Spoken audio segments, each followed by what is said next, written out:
பேர் வில்லியம்ஸு. நான் ஒரு வழக்கறிஞர். நான் வந்து ஆவடி பக்கத்தில் இருக்கிற பட்டாபிராமில் எனக்கு வீடு. நான் வந்து இப்போ ஒரு 2 மாதமாக வந்து என் உயிரை பாதுகாத்துக்கிறதுக்காக நான் வந்து ஊராக போயின்னு இருக்கேன். ஒரு 2 மாதத்துக்கு முன்னாடி வந்து அம்பத்தூரில் என்னை கொல்றதுக்கு முயற்சி நடந்தது. இது எல்லாத்துக்கும் காரணம் வந்து என்னோடய மாமனார், அதாவது வந்து இப்போ இருக்கிற பிஎஸ்பியோட மாநில தலைவர் பி ஆனந்தன், அப்புறம் வந்து அவரோட மனைவி கவிதா, அப்புறம் அவரோட பொண்ணு, அதாவது என் பொண்டாட்டி அஸ்வினி, இவங்க 3 பேர். அப்புறம் வந்து ஏற்கனவே இறந்து போன மாநில முன்னாள் தலைவரோட சகோதரர் திரு கீனோஸ் அவர்கள், இவங்க எல்லாருமே சேர்ந்து என்னை கொல்றதுக்கு கூலிப்படையை ஏவி விட்டு என்னை நான் போகிற இடத்துக்கெல்லாம் என்னை பின்தொடர்ந்து என்னை வாழ விடாமல் என்னை எப்படியாவது கொல்லணும்னு சுற்றின்னு இருக்காங்க. என் உயிரை பாதுகாத்துக்காக நானும் ஓடிக்கிட்டே இருக்கேன். இது எல்லாத்துக்கும் என்ன காரணம்னா, இப்போ இருக்கிற மாநில தலைவரோட பொண்ணும் நானும் வந்து காதலிச்சு திருமணம் செஞ்சுக்கிட்டோம். எங்களுக்கு ஒரு பொன் குழந்தை இருக்குது.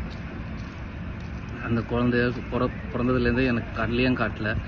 அவங்க அப்பா, இப்போ இருக்கிற தலைவருக்கு உடம்பு சரியில்லைன்னு சொல்லிட்டு அவங்க மனைவி எங்களை ஃபோன் பண்ணி வர வச்சு என் மனைவியை கூப்பிட்டு போனாங்க. அப்போதுலேருந்து அவங்க மனசு மாறிட்டாங்க. என்கிட்ட ஒழுங்காக பேசுறதில்ல, எதுவுமே கிடையாது.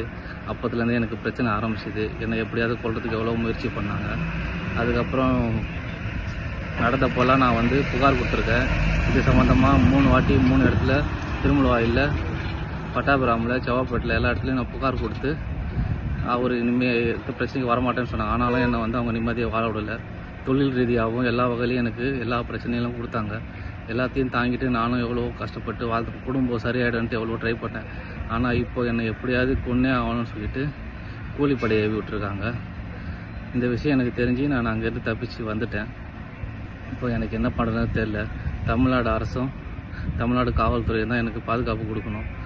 இப்போ அரசியல் செல்வாக்கை வச்சுக்கிட்டு, பணபலத்தை வச்சுட்டு எப்படியாவது என்னை கொலை பண்ணாலும் ஏதாவது ஒரு காரணம், வர்றவங்க வந்து என் மேலே ஏற்கனவே என் மேலே நிறைய வதந்திகள் வந்து அங்கேருந்து அவங்க பரப்பினே தான் இருக்காங்க.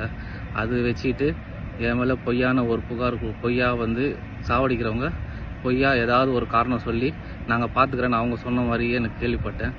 இவரும் எல்லாத்துக்கும் பணம்லாம் கொடுத்துட்டு எல்லாம் இது பண்ணியிருக்காரு. பழைய தலைவர்கிட்ட இவங்க போய் எவ்வளவோ ட்ரை பண்ணாங்க.